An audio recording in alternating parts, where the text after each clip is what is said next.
Now we will discuss about gonads, that is testes in males and ovaries in females.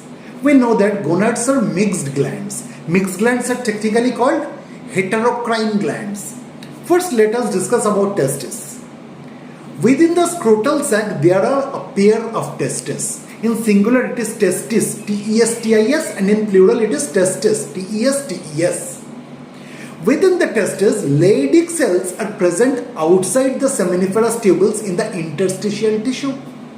Leydig cells, which are also called interstitial cells, produce a group of hormones called androgens, mainly testosterone.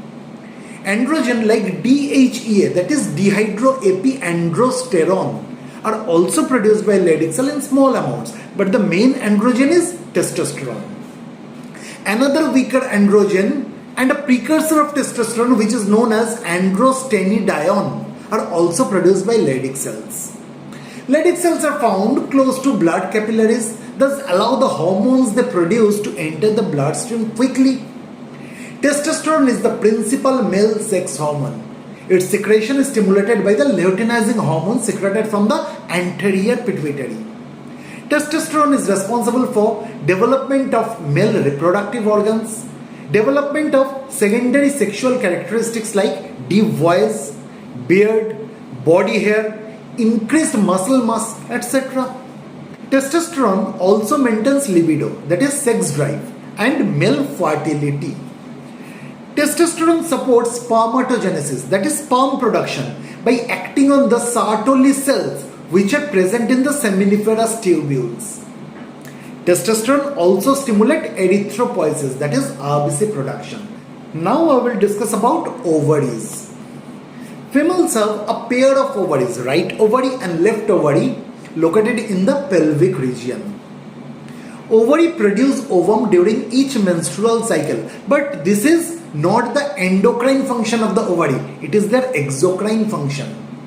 Apart from that, ovaries secrete hormones directly into the blood. This is their endocrine function. The hormones secreted by ovaries are two steroid hormones, namely estrogen and progesterone, and two peptide hormones, namely inhibin and relaxin. Estrogen is synthesized and secreted mainly by the growing ovarian follicles.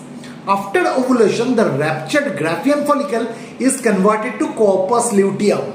This corpus luteum mainly secretes progesterone, but also estrogen to some extent. Corpus luteum mainly secretes progesterone, but also it secretes estrogen to some extent. The peptide hormone inhibin is mainly secreted by the granulosa cells of the ovarian follicles and by the corpus luteum to some extent, mainly by the granulosa cells of the ovarian follicles and from corpus luteum also, but to some extent. Another peptide hormone, relaxin, is mainly secreted by corpus luteum of the ovary. During pregnancy, placenta also produces relaxin. The steroid hormone estrogen stimulates growth, development and activities of female secondary sex organ. Estrogen also helps in the development of ovarian follicles and appearance of female secondary sex characteristics and mammary gland development. Estrogen also regulates female sexual behavior. So in a nutshell, we can say that estrogen helps in the development of female reproductive organs. Estrogen helps in the development of secondary sexual characteristics. Estrogen helps in the regulation of menstrual cycle, and estrogen is important for bone health. This is also important. While on the other hand, progesterone supports pregnancy. Progesterone also acts on the mammary glands and helps their development and stimulates the formation of alveoli which store milk and help in lactation, that is milk secretion. So we can say that progesterone prepares the uterus for implantation. Progesterone maintains pregnancy. Progesterone shows effect on the mammary glands and promote development of breast alveoli and thus prepares the breast for lactation.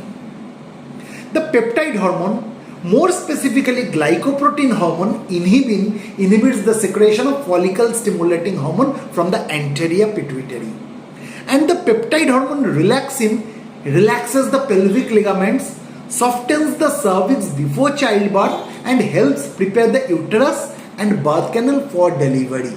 So this is all about the gonads, that is testes in males and ovaries in female, which you need to learn before you appear to NEET undergraduate examination. But here I should mention one thing, that in the NCERT there is nothing mentioned about the peptide hormones inhibin and relaxin. Only you need to know about estrogen and progesterone whenever you are studying regarding ovaries.